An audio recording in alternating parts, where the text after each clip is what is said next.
புதுக்கோட்டை சேர்ந்த ஒரு நர்சிங் படிக்கக்கூடிய ஒரு மாணவி ஒரு மருத்துவ தேவைக்காக திருச்சி அரசு பொது மருத்துவமனையில் அந்த சிகிச்சை பலன் இல்லாமல் அந்த பெண் இன்றைக்கு உயிரிழந்திருக்கிறார். உரிய முறையில் மருத்துவம் அவர்களுக்கு அளிக்கப்படல, மருத்துவருடைய அலட்சியத்தின் காரணத்தினால்தான் அந்த பெண் இறந்திருக்கிறாள் என்று சொல்லி சக மாணவிகள் எல்லாம் இன்றைக்கு தொடர் போராட்டத்தில் ஈடுபட்டு வருகிறார்கள். எல்லா ஆட்சி காலகட்டத்திலையும் தனியார் மருத்துவமனைகளாக இருக்கட்டும், அரசு மருத்துவமனைகளாக இருக்கட்டும், சில மருத்துவருடைய அலட்சிய போக்கின் காரணத்தினால் உரிய அனுபவம் இல்லாத மருத்துவர்களை கொண்டு மருத்துவம் பார்க்கிறது, செவிலியர்களை கொண்டு மருத்துவம் பார்க்கிறது, இது எல்லா ஆட்சி காலத்திலும் நடக்கிறது. இது அரசியலுக்கு அப்பாற்பட்ட ஒரு நிகழ்வு. பொதுவாக மருத்துவமனைக்கு ஒரு நோயின் காரணத்தினால் பாதிக்கப்பட்ட மக்கள் வருகின்ற பொழுது அந்த மருத்துவமனையையும் மருத்துவர்களையும் 100% நம்பிதான் அவர்கள் வருகிறார்கள்.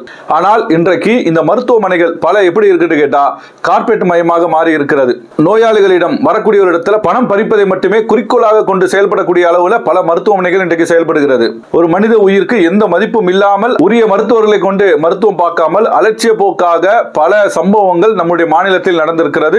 மருத்துவர்கள் சொல்லக்கூடிய அந்த மருத்துவ முறைகளை அந்த நோயாளிகள் ரொம்ப நம்பிதான் அவருடைய வழிமுறையை அப்படியே பின்பற்றி வருகிறார்கள். அவர்கள் கொடுக்கக்கூடிய மருந்துகளாக இருக்கட்டும், மாத்திரைகளாக இருக்கட்டும், அவர்கள் சொல்லக்கூடிய வழிமுறைகளாக இருக்கட்டும், நம்முடைய உயிர் காப்பாற்றப்படும் என்ற பெரும் நம்பிக்கையில தான் மருத்துவர்களை நம்பி முழுவதுமாக தங்களை ஒப்படைத்து விடுகிறார்கள்.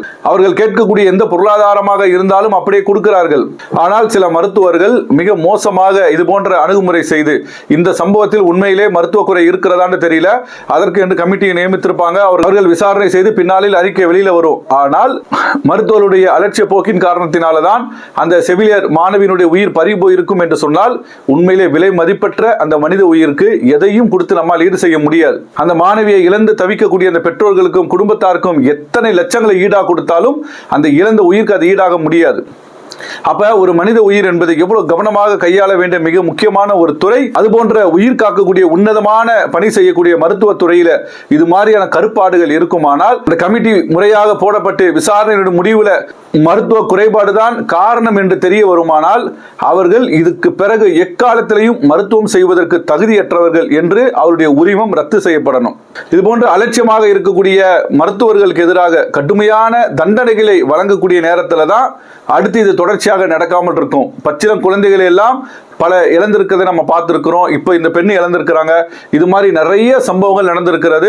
அந்த உறவினர்கள் ஒரு நாள் 2 நாள் போராட்டம் பண்ணுவாங்க, உடலை வாங்க மறுப்பாங்க. அதன் பிறகு பேச்சுவார்த்தை நடத்தி அதை என்ன செஞ்சிருவார், வழி இல்லாமல் கொண்டு போய் அடக்கம் செய்து விடுகிறார்கள். மீண்டும் ஒரு சம்பவம் நடக்கிறது. இது போன்ற அசம்பாவிதங்கள் தொடராமல் இருக்க வேண்டுமானால் இது மாதிரி மருத்துவத்தை அலட்சியமாக பார்க்கக்கூடியவருடைய உரிமத்தை ரத்து செய்து எக்காலத்திலும் இனி மருத்துவம் பார்ப்பதற்கு அவர்கள் தகுதியற்றவர்கள் என்ற நிலையை உருவாக்க வேண்டும். அந்த குறிப்பிட்ட மருத்துவர்கள் மீது கடுமையான நடவடிக்கை எடுக்க வேண்டும். இதெல்லாம் செய்கின்ற பொழுதுதான் இது போன்ற விலை மதிப்பெற்ற இந்த மனித உயிரை நம்மால் காப்பாற்ற முடியும்.